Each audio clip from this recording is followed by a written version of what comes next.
Welcome to another episode of The Intelligent Speculator, where our purpose is to provide insights into economic and market movements that have been successful in helping us grow our wealth. And now, let's hear from the hosts of our show, Jesse Sanders and Lathan Fritz. Hey guys, I'm your co-host Jesse Sanders. On today's show, Lathan and I are discussing the topic of deflation and some of the key indicators that Lathan's going to be monitoring to either support or take away from his current views on where our economy is headed. So let's jump right in. Lathan, how you doing today? Doing fantastic, Jess. What is going on in Sugarland? Man, we are doing well here. Had a chance to listen to some of our past episodes over the weekend, and I know we've chatted a lot on your view of the deflationary period that we're heading into. But a question I had was, when we come out of that, what does it look like? Does the deflation flip right into inflation? Is there a happy medium? Kind of what does that look like? Mm-hmm. Yeah, so I think first we kind of want to cover real quick what is the deflationary time period look like, and I think that's where we're at. Double-digit unemployment. Currently we're there now, but I think it will be sustained over the next 2 to 3 years, where it's like we have unemployment above 10%. Potentially reaching a max around 20-25%, very much like we saw in the 30s. But I think you're going to see kind of like the ultimate turn or kind of things getting better. You're first going to have this like initial wave of like things are just horrible. So I think that's when we'll kind of like hit that peak 20-25% unemployment, economic contraction probably minus 10% of where we are today.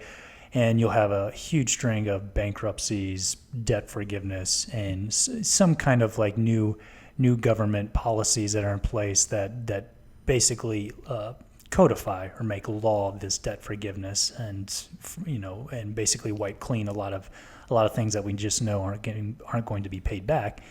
And I think that's when you're going to start to see the turn, when things are almost, in many ways, ironically, when things are at their worst, right? And then it's like.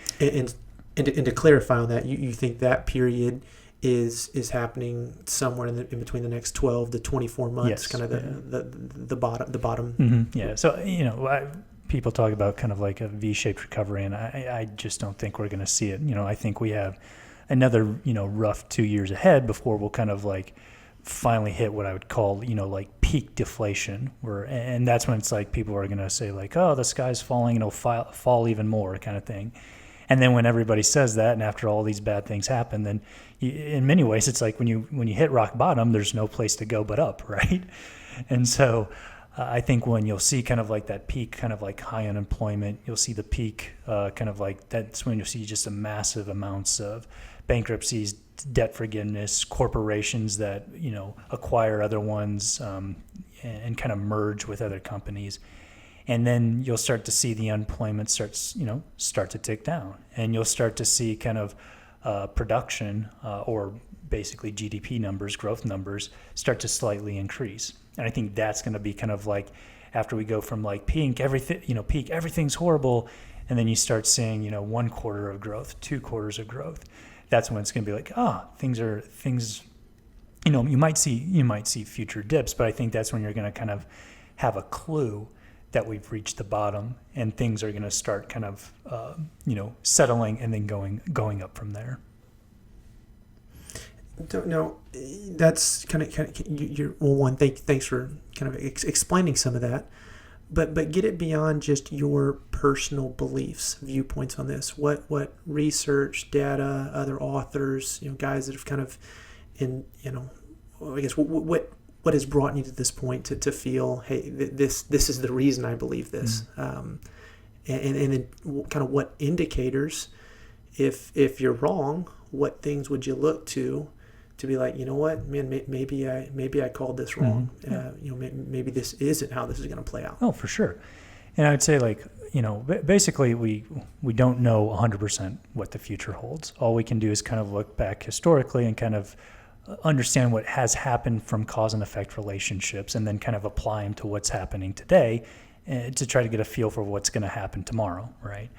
And so economic cycles are pretty normal. Like you usually have kind of an economic expansion that lasts anywhere from 5 to 10 years, And then after that, just kind of automatically, credit, because credit increased so rapidly during those 5 and 10 years, human behavior always makes it go farther than it really should and riskier. So then you have defaults, and you have bankruptcies, which causes credit to contract and people not to lend out as much, people not to invest in as much or spend as much.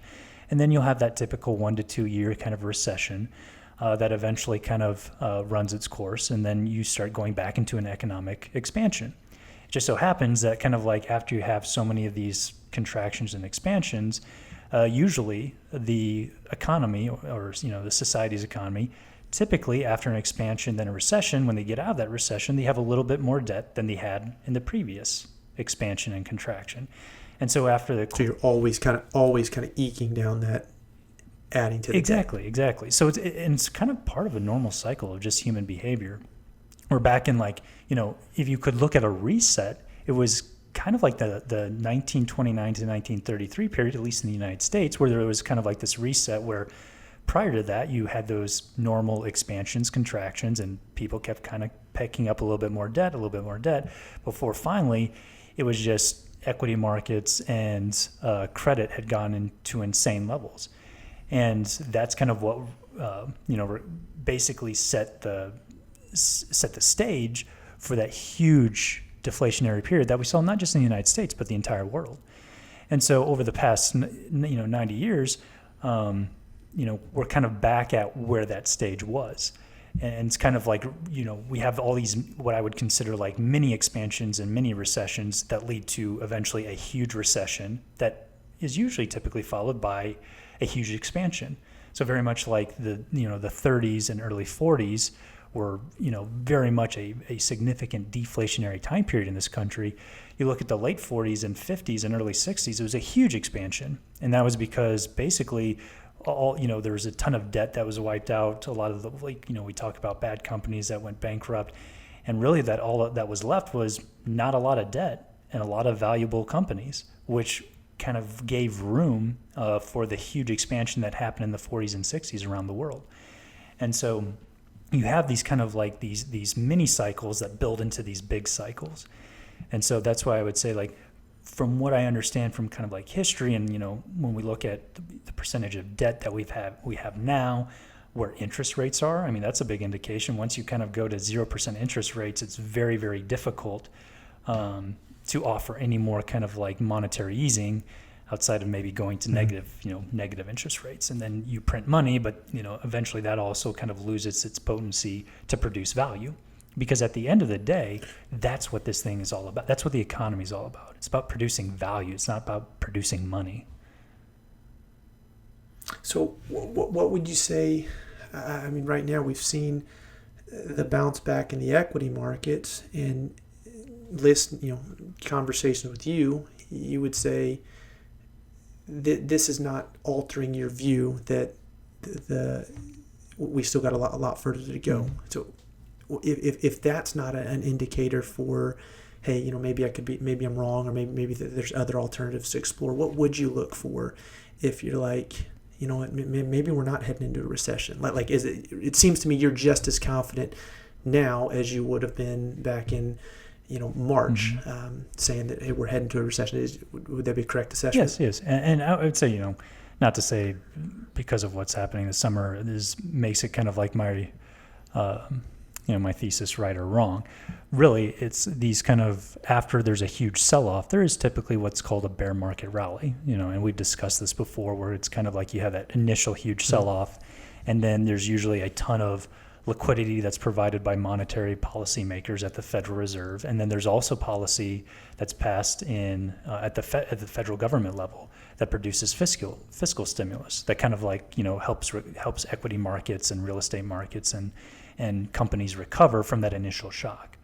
Now, so I would say we're in a bear market rally at this time, and what I would look for to see is if I'm wrong, is if over kind of like the next 6, 12, 18 months, obviously if we don't go into a recession during the next 18 months, and instead we see economic GDP start to increase, we see debt reduction happening significantly, then yeah, you can look at that and say, yeah, I my predictions are definitely not playing out like I thought they would. But I would say that in order for that to happen, there would have to be some kind of economic miracle that took place. And what I Go ahead. What do you mean with economic miracle? and What's that so look like? it would have to be some kind of, like, hypothetically speaking, right? Let's say tomorrow someone found a special mineral that was clean, like a clean burning, source of energy. So you could put it in any car any car could be easily wired. You put this little piece of mineral in the car. It costs you $10, and you can drive your car forever. That produces no carbon monoxide, has no negative effects, and you can just drive your car forever for $10. So you never have to pay a dime on gas again. So immediately you would have, hundreds of billions of dollars that the economy saves every year with that little mineral, right? Or if there was some kind of invention of an energy that was able to do that, or if there was some kind of little pill that basically made heart disease go away, or obesity, and then like overnight you would literally see 50% less of healthcare costs, because the significant portion of healthcare costs are, poor diet and things related to heart disease, which is the number one killer in the country. And so, if you would see these kind of like either economic discoveries and innovations, technologies that come out, those are the things that could potentially stave off a massive deflationary period, because it would create so much value. You could basically pay off all that excess debt you have with the money that you saved. You could start paying down on the debt. You'd have money left over to invest. People would have money left over to spend, because there'd be that much more value out in the marketplace. And so, think about it. Think about it this way. You have, a mortgage, and you have, energy payments for your house, for your utility bills. If tomorrow there was an invention that took place that somehow, basically effectively eliminated your utility bill, or made it, you're paying like, pennies on the dollar, what do you do with those savings? Oh, you can actually, pay down debt that you have, or you can go out and spend more money, or you can go invest it in something. So that's kind of like the philosophy behind it. But the problem is, we don't have that huge value creation right now, and that's why we haven't been.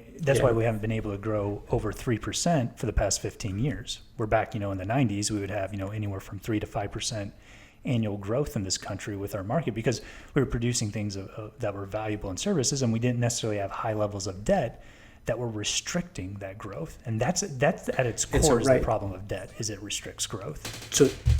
So the debt is restricting, and we don't have the innovation, the ideas, the breakthroughs that are kind of fueling that growth. Exactly.